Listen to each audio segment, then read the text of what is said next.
আমের উত্তরটা তো দিবি। তোর সব ধন সম্পত্তি তো আর চায় নাই।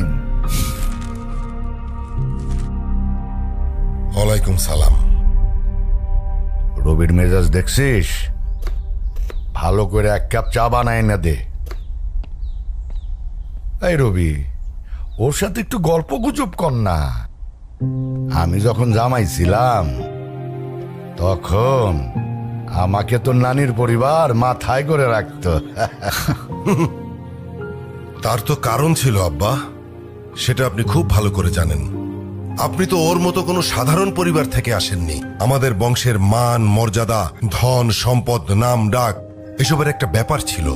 আমার না আপনার জন্য খুব আফসোস হচ্ছে মামা। If I am not wrong, আমি যতদূর বুঝতে পারলাম আপনার কাছে খানদান, প্রপার্টিজ, নামডাক এসব কিছু ইম্পর্ট্যান্ট। মায়া, টান, ভালোবাসা এসব কিছু না। আমার ভাগ্নিকে তো বিয়ে করেছ, তা বউকে কি খাওয়াবে? সকাল বেলায় এক বাটি প্রেম আর রাতের বেলায় এক বাটি ভালোবাসা, তাই তো? আরে মামা, আমারই তো বউ, কতটুকুই বা খাবে বলেন? সমস্যা নেই। আর তারপরেও যদি কম পড়ে যায়, একজনেরটা না হয় দুজনে ভাগাভাগি করে নেব।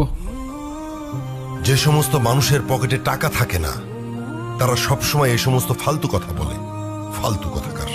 আচ্ছা, আপনি কখনো ভেবেছেন, আপনি যেমন আপনার ভাগ্নিকে একটা লাক্সারিয়াস লাইফস্টাইল দিয়েছেন, সেটা একটা কৃষক কিন্তু তার সন্তানদের দিতে পারে না। তার মানে কি সে তার সন্তানদের ভালোবাসে না?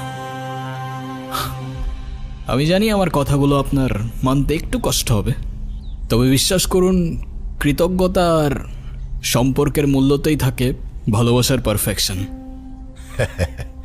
তা ভাই, তোমার পরিবারে কে কে আছে? সবাই, কিন্তু কেউ নেই। ছোটবেলাতেই একটা অ্যাক্সিডেন্টে সবাই চলে যায়। তারপর আমাকে রেখে আসা হয় এতিমখানাতে। সেখান থেকে অবশ্য একজন ভদ্রলোক আমাকে নিয়ে গিয়েছিলেন। বেশ ভালোই বাসতেন আমাকে।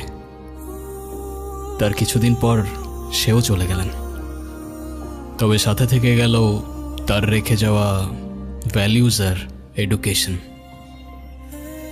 তারপর একটু একটু করে কিছু টাকা জমিয়ে অনলাইনে ক্লোদিংয়ের বিজনেস শুরু করি। সেখান থেকে আমার লাইফ